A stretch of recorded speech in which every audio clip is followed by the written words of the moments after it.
Čaute, vítam vás pri ďalšej časti Brainwave a dneska by sme si teda niečo povedali s Martinom o téme, ktorú si pripravil. Téma sa volá... Téma je atómové návyky. Čaute všetci.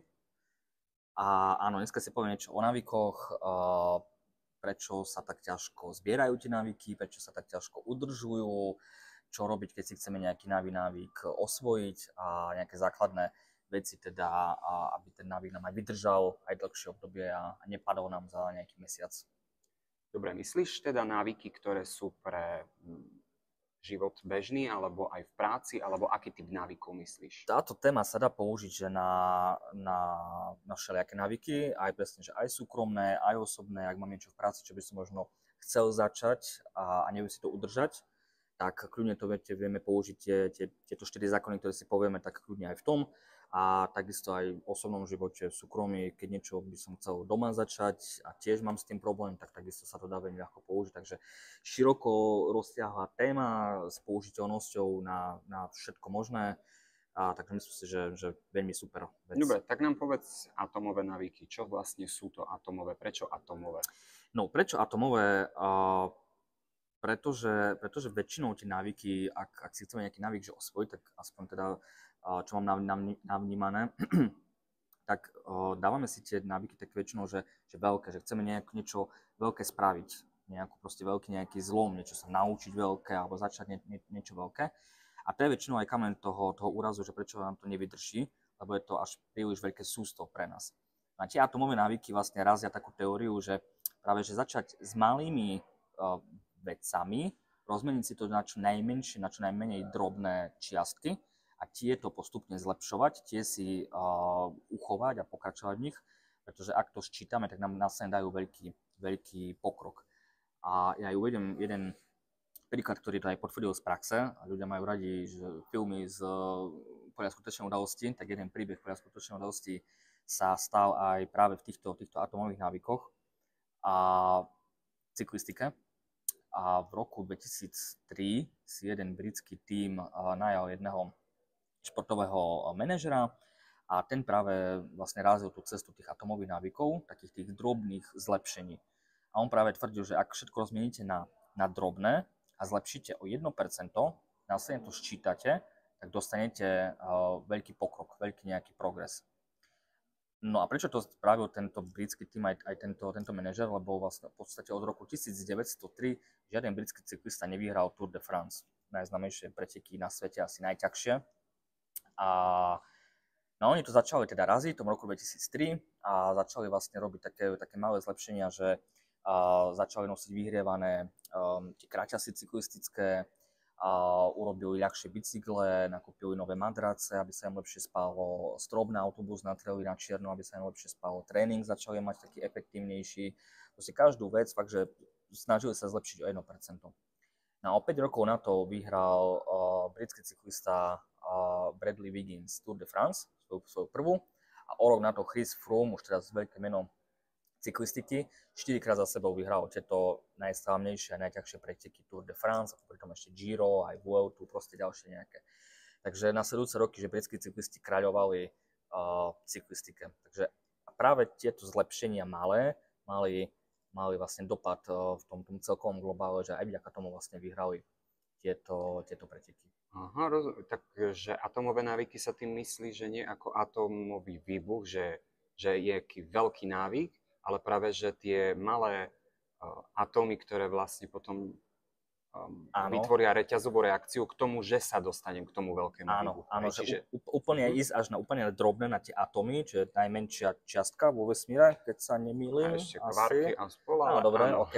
Takže úplne ísť na to presne najdrobnejšie a zlepšovať teda pomaličko, po trošku malé veci, lebo sú aj jednoduchšie dosiahnuteľné. A aj prečo, lebo asi všetci poznáme, že najťažšie je udržať si návyk kvôli tomu, že nevidíme hneď nejaký progres. Že bežne, že chcem sa učiť jazyk, chcem lepšie vyzerať, chcem mať fitness postavu, chcem žiť, ja neviem, zdravšie, chcem schudnúť. A všetci hneď čakáme nejaký vývoj, že ten jazyk sa naučím o mesiac, už budem, ja neviem čo, perfektne rozprávať po anglicky, že keď pôjdem 5 krát do posilky, tak už budem mať super postavu, že keď budem 2 týždne chudnúť, tak už môžem ísť v lete do plaviek. A no nie je to tak, hej, že kopu návykov presne tak skončilo, že proste nevidím žiaden progres a to je zbytočné a hotovo. A to je chyba. Treba prekonať, ono sa to volá, že údolie sklamania.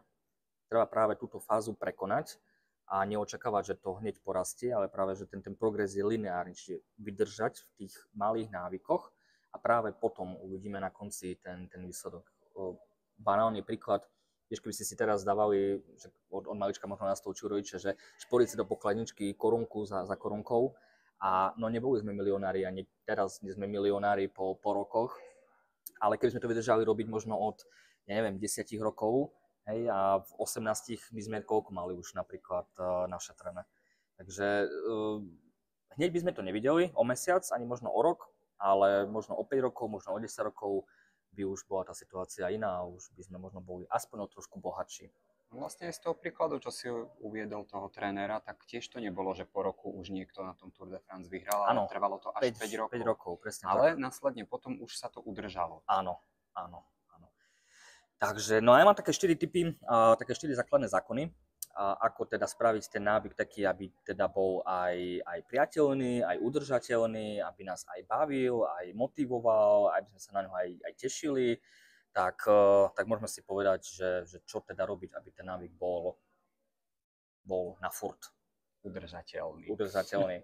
Tak. Dobre, tak poď prvý. Prvé, čo je dôležité, taký prvý zákon, je, že ten náš nový návyk, ktorý by sme chceli robiť, by mal byť očividný. Prečo? Opäť. A čo sa stáva, keď si povieme, bol som pri tých jazykoch a pri tom fitku, môžeme pri tom zostať, to je asi také, že najzaužívanejšie. A ja som sa inak chcel aj učiť taliančinu pred asi 2 rokmi, ale bolo to také, že no, tak chcem sa naučiť po taliansky a keď niekedy budem mať čas, tak si zapnem apku, som si stiahol apku a zapnem si Duolingo a budem sa učiť teda po taliansky, keď budem mať voľný čas. No, a ako to skončilo, že som sa učil možno raz za týždeň, keď som si ju zapol, aj to bolo veľa, na pár minút. To isté aj posielka tiež, to je ešte horší príbeh. No a kde nastala chyba? Čo myslíš? No neviem, nerobil si to tak často, ako si mal, alebo ten cieľ bol vysoký? Ani jedno, ani druhé, a v podstate, že aj jedno, aj druhé. My sa poliehame stále presne, že keď niekedy budem mať čas, tak to budem robiť. Nemáme to nejak jasne zadefinované. A to je najväčší problém. Že ak si na to spomeniem niekedy v budúcnosti, tak pôjdem do tej posilovne. No to nepôjdem tam nikdy. Lebo proste nie. Poznáš to ty asi zo svojej skúsenosti, chodíš cvičiť. Tak máš presne stanovený deň a čas, kedy chodíš do tej posilovne? No, nakoľko mám trénera, tak áno, ale v dni, kedy vlastne chcem chodiť sám, tak musím na to myslieť celý deň, aby som si to vedel takto zabezpečiť, aby som tam mohol ísť. Áno, ale hovoríš si deň predtým, že dobre, tak v stredu o 5:00 mám voľno, nemám nič, takže pôjdem v stredu o 5:00 cvičiť. Vieš čo, popravde, aby som na to myslel čím viac, alebo teda, že by som na to nezabudol v ten deň, tak si zbalím tašku. Dobre, to je ďalšia vec, dostaneme sa aj k tomu, super, áno. A čiže čo potrebujeme, teda, aby bol ten návyk očividný, najlepšie dodať nejaké konkrétne miesto a čas. Kde to budem robiť, kedy to budem robiť, ten návyk. Tak to si zapisujem do apky, vlastne do kalendára, medzi svoje činnosti. Ja som sa naučil, že ja som sa teda tú taliančinu začal učiť v aute a presne spravil, že keď si sadnem do auta, tak si zapnem taliančinu. Na tých 20 minút, cesta domov mi trvá 20 minút, presne tedy som sa učil tú taliančinu a presne som vedel, že kedy to mám robiť. Nenechával som to na náhodu, že niekedy. Čo veľmi tiež pomáha, a čo vlastne je ten prvý zákon, je, aby to bolo že očividné, a využiť rovnicu skladania návykov, volá sa to.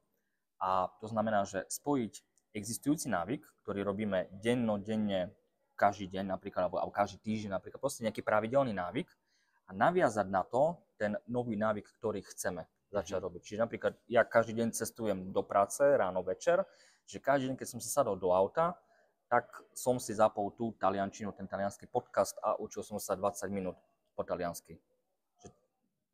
Tým pádom budeme mať jasne zadefinované, k čomu ten návyk patrí. Budeme vedieť, že ak urobím túto vec, tak urobím aj tú ďalšiu, ktorú teda že chcem robiť. No, tak ja som začal vlastne, vždycky si pozerám smenovku na Áno. týždeň dopredu v nedeľu, tak áno, ku tomu som začal už aj si vyberať termíny, Prispôsobovať. ktoré mi vyhovujú a ukladal som Tak. si ich do toho kalendára. Tak, čiže presne viem, že keď mám voľno v nedeľu, si pozriem smenovku a rovno si naplánujem termín do posilovne. A dobre, že si povedal, že si pozeráš teda tie smeny a ako robíš, pretože je dôležité si ten návyk dať presne v takom čase, kedy je najviac pravdepodobné, že ho aj splním. Aj keď áno, by si to dal štvrtok a nepozrieš si a vieš, že štvrtok robíš, no tak je blbosť si ho vtedy dať, lebo proste do tej posilovne nepôjdeš. Hej, keby niekto si chcel dať, že chcem si dať, ja neviem, 10 minút prechádzku po obede, za obedom, akože zdravotnú, že chcem sa viac prechádzať a obínať časom vzduchu, ale proste má, ja neviem, stále medzi 12 a 1 má nejaké koly, napríklad, hej, nejaké, ja neviem čo, v práci, no tak nedá si to tým pádom, takže nevidím mu to. Čiže je dôležité si správne zadeliť ten čas a naviazať ten návyk vtedy, keď naozaj mám šancu, že to aj teda splním. Takže to prvý. A druhý... Čiže prvý je teda zadefinovať si presne kedy a naplánovať si to. Áno, tak, hej? áno. Čiže kedy, kde a spojiť existujúci návyk s nejakým novým návykom, ktorý teda by som chcel. Čiže deň, kedy si začať plánujem, už si k tomu do toho. Áno. Rozumiem. Áno. To ale nestačí. A dôležité je, a to je ten druhý zákon, je, aby bol ten návyk aj atraktívny. A prečo? Pretože ak sa na niečo tešíme, vyplavuje sa nám dopamín. A práve to očakávanie, tá radosť z toho, že niečo budeme robiť, tak to práve nás má poháňať k tomu návyku. Tiež príklad z praxe nie je úplne že fajn, ale napríklad patologickí hráči, tak oni že najšťastnejší sú, ale najviac sa im vyplavuje ten dopamín nie vtedy, keď vyhrajú, ale práve vtedy, keď si ešte len vsadia. Vtedy sú takí, že vsadím si a sú takí, že celý že netrpezliví a napätí a proste v čakaní. A práve to je tá teória, že očakávanie niečoho a ten nový návyk budem aj plniť. Tu sa dá tiež použiť jedna rovnica a s tým, že dopasovať medzi návyk, ktorý robím každý deň a medzi to, na čo sa teším, tak vložím ten nový návyk. Čiže vyzerá to, že potom, čo robím každý deň, budem robiť to, čo potrebujem. Potom, čo skončím to, čo potrebujem, budem robiť to, čo chcem. Trošku komplikovanejšie, ale poďme do praxe. Vrátim sa opäť k tej taliančine. A ja keď som chodil domov a čo som stále robil? Sadol som si do auta, pustil som si hudbu, vypol som hlavu a cestoval som 20 minút domov s hudbou. A tešil som sa na to, že proste 20 minút je mojich, vypnem hlavu. Som si povedal, že OK, tak keď si sadnem do auta, to čo robím stále, najprv si zapnem taliančinu na 10 minút a potom si zapnem tú hudbu, ktorú chcem. Čiže už to tešenie sa na tú hudbu, tak sa povie, že rýchlo si musím zapnúť taliančinu a chcem ju rýchlo absolvovať, lebo už sa teším na tú hudbu. Takže dopasoval som ten nový návyk medzi dve veci a tým som vlastne dodal atraktivitu tomu návyku. Vidíš, to ma presne napadá, že ja vlastne do toho fitka idem po práci, čiže ja sa teším na to, že vidím sa, že budem doma oddychovať a medzi to som vlastne vpichol ešte to fitko. Áno. Lebo keď som to skúsil tak, že pred prácou, tak to nie, lebo ten cieľ vlastne, že mám ísť do práce a ešte predtým sa mám namáhať, to som bol možno maximálne 2-krát. To som radšej ten deň nešiel. Áno, nemal si žiadnu atraktivitu, lebo to, že ideš domov, bolo až o ďalších 8 hodín, keď skončíš prácu a tak presne. Už chceš byť čím skôr doma, tak ešte tam šupneš to fitko a makáš o 106 tú pol hodinu alebo hodinu a aby si už bol, že čím skôr doma. Super, áno, správne. A ty si spomínal ešte, že robíš aj to, že si pripravuješ si tašku, že si dáš tašku s fitkom, s vecami pred dvere, alebo len do izby? Alebo... Do izby si dám, lebo inak by som sa musel vracať na byt, to už by sa mi nechcelo a nestíhal by som, takže radšej si dám a viem, že ten deň, áno, mám na pamäti to fitko. A to je presne skvelý vizuálny podnet. Vizuálny podnet je perfektný, lebo práve nás aj poháňa a pripomína nám ten nový návyk, ktorý by sme chceli zaviesť. Typické by som chcel byť lepší čitateľ alebo začať viac čítať, hej, tak hovorí sa, že polož si knihu na posteľ. Keď večer si ľahneš, tak aby si uvidel, že aha, mám si prečítať tie 3 strany tej knihy. Idem do fitka, tak si presne zbalím tašku a dám si ju pred dvere, aby som na ňu zakopol ráno a pripomenie mi to, že mám ísť do toho fitka. Takže áno, takéto nejaké očividné podnety tiež veľmi dobre pomáhajú v tom budovaní tých nových návykov. Ty si vravel nejaká tá rovnica, tak vlastne tieto 4 body, ak spojím, alebo pre každý bod je vlastne tá rovnica svoja? Nie, v podstate rovnica len pre tieto prvé 2 body a tam pri tých ďalších 3, 4 tam už rovnica nie je v podstate. Len iba tieto 2.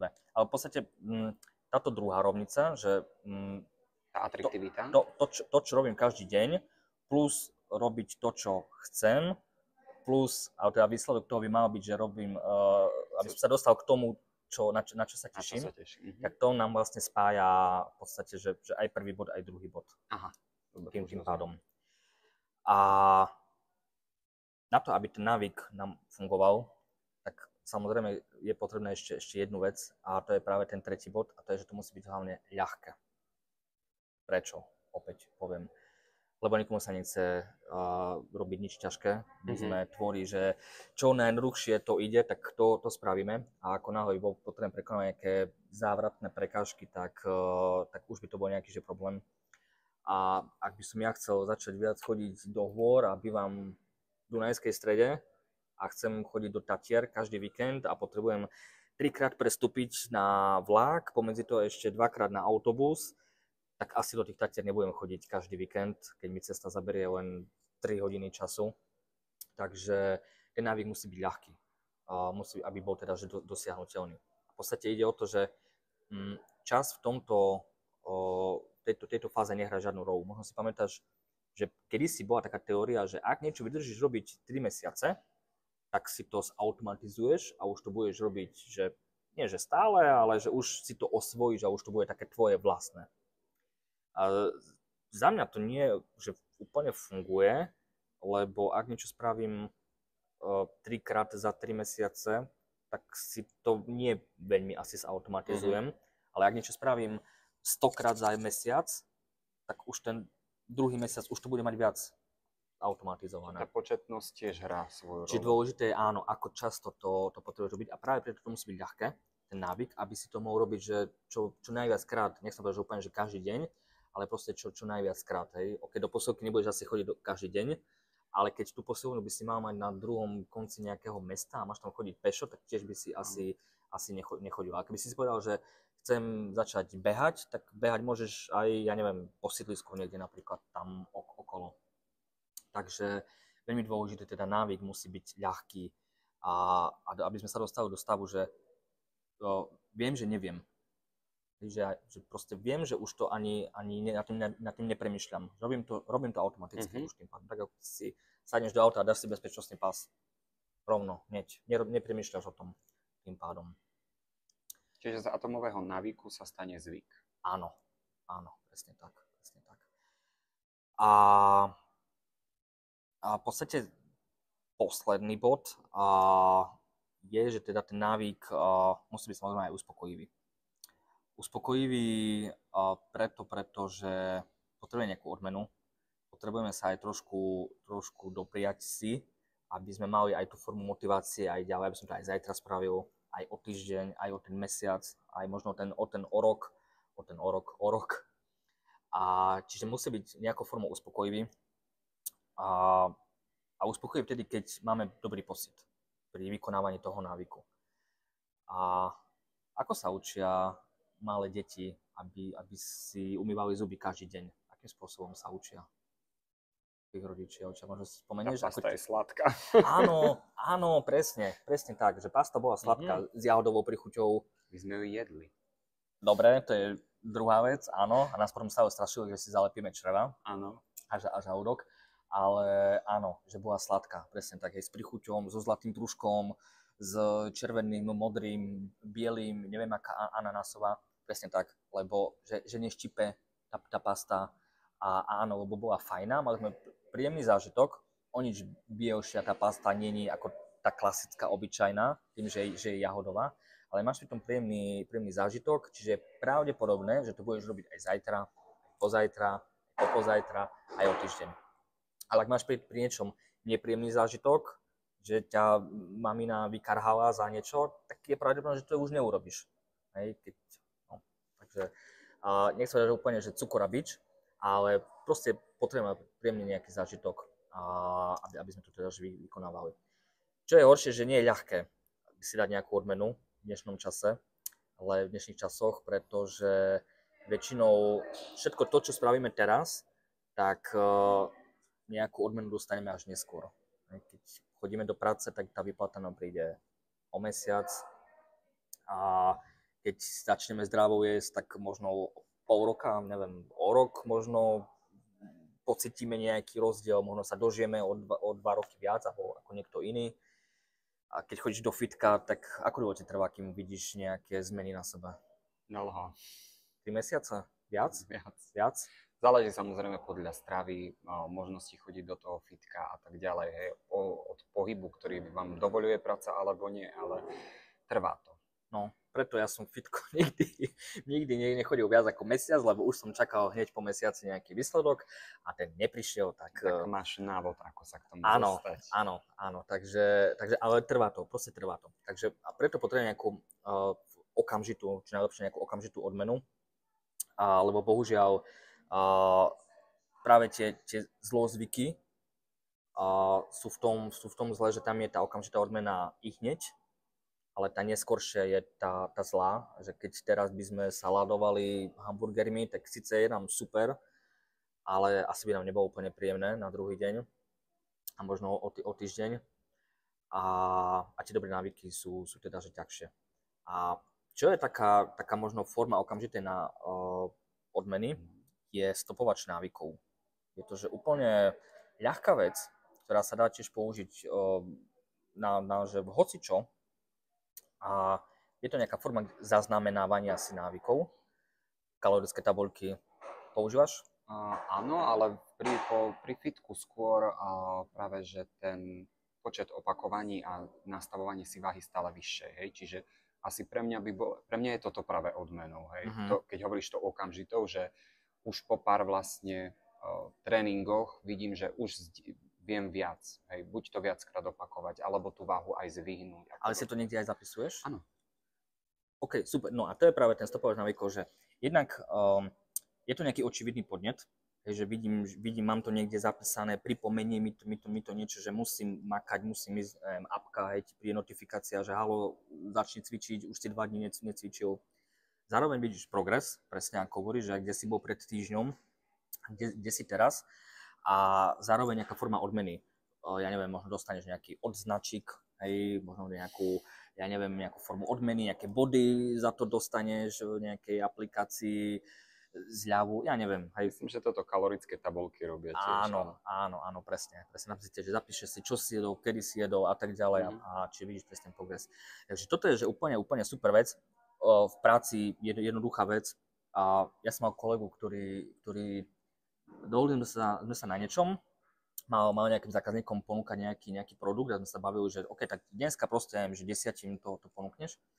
A on si našiel takú aplikáciu nejakého koláčika a že teda vždy, keď zákazníkovi ponúkol to, čo mal, tak ťukol do tej apky a sa mu ten koláčik začal plniť, až na konci mal vlastne celý koláčik, alebo pizza to bola, teraz neviem, a teda mal normálne, že celú takú pizzu, alebo ten koláčik. A aj to je forma, hej, stopovača návyku, alebo si dáš na jednu kopku spinky a ráno, keď prídeš do práce, tak vidíš, hej, že tie spinky tu sú, čiže máš očividný podnet, dávaš si to na druhú stranu, vidíš ten progres, na konci dňa je tá odmena, že jedna kopka je prázdna a druhá je zasa plná na to. Takže toto je, že super vec a toto odporúčam využívať, že stopovač návykov, akýkoľvek. Takže to sú vlastne 4 zákony, na ako si budovať návyk, ako si ho hlavne že udržať. Čiže musí byť očividný ten návyk a spojiť ho s niečím, čo robíme možno každý deň. A musí byť takisto atraktívny, čiže dodať tam nejakú formu atraktivity a možno ho vtesnať medzi to, na čo sa tešíme, medzi to, čo robím každý deň, ale medzi to, na čo sa tešíme. A musí byť ľahký, aby sme teda nemuseli prekonávať nejaké prekažky a aby mal nejakú formu odmeny, čiže aby bol uspokojivý ten nový návyk. Takže dávať si nejakú odmenu. Hlavne treba zabúdať, že tieto malé veci, ak to naozaj rozmeníme na drobné a budeme zlepšovať o 1%, naozaj na konci dňa sa to nesčíta, ale sa to znásobí. Ten výsledok je naozaj potom veľký na konci toho dňa. Ja už by som asi len doplnil, že ďakujeme teda za možnosť, ako sa niečo naučiť, aj keď sa nám nechce. Myslím, že potom už je len najlepšie v tom vytrvať, nakoľko ak s tým sekneme, čo sa stalo mne napríklad s tým fitkom, je ťažké znova sa vrácať. Áno. A tá forma odmeny je o to ešte ťažšia, lebo viem, kde som bol a že viem, že sa mi tam nedostáva tak rýchlo, ako som čakal. Tak urobíme si pokusného králika a o 3 mesiace vyhodnotíme, či ešte stále chodíš do fitka a ako si to udržuješ. Dobre, môžeme dať k tomu nejakú retrospektívu, že či na základe týchto tvojich metód sa mi podarilo vlastne ten atomový návyk rozjeť. Tak. Dobre, ďakujem pekne že nás pozeráte, že nás možno počúvate a uvidíme, ako bude ďalšia téma, určite zaujímavá. A vidíme sa na budúce pri Brainwave. Ahojte. Čauko.